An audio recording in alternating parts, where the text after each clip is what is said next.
עכשיו לסיפור מיוחד במינו על בית שהוא גם מוזיאון. עשרות מבקרים מגיעים לסלון ולחדרי הבית הפרטי של דרור ברק בקיבוץ יפעת, וזאת כדי לצפות באוסף נדיר של פריטים מתחילת ההתיישבות בארץ ועד תקופת הפלמ"ח.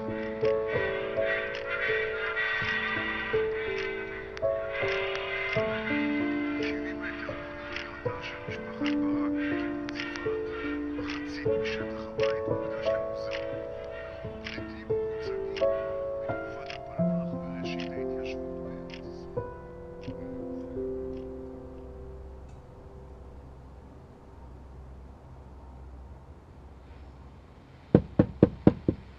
אמא?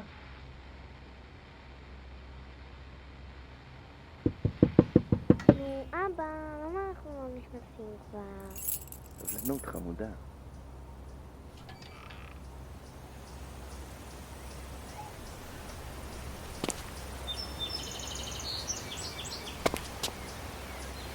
היי אמא.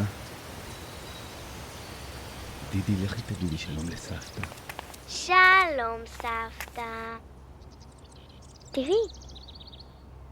בואי דידי, יש לך פה דפים. הנה. שבי. יש. יופי.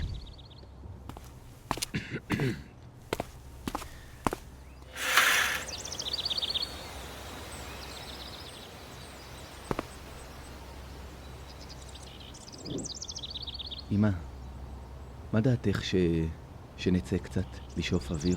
לא להסתובב, רק לשבת בדשא. אוי. נוציא כיסאות, ממש נעים בחוץ. חבל, פה האוויר עומד. אני חושב גם שלידי יהיה יותר קל, יותר כיף לשחק בדשא. תראי אמא, לא דיברנו הרבה זמן. וואו. כעסתי על ההתנהגות שלך סביב האבל וזה, ובסך הכל ניסיתי לעזור.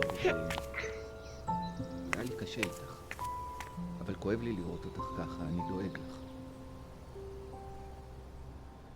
הייתי רוצה שתבואי אלינו פעם, לבקר את עדי בגן או משהו.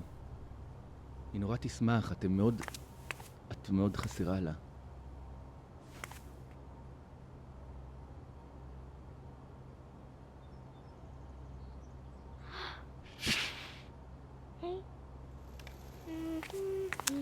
היי.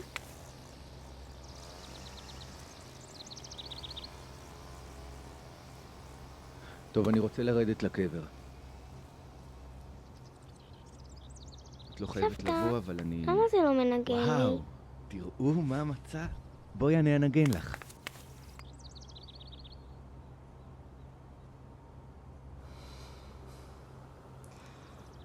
היי.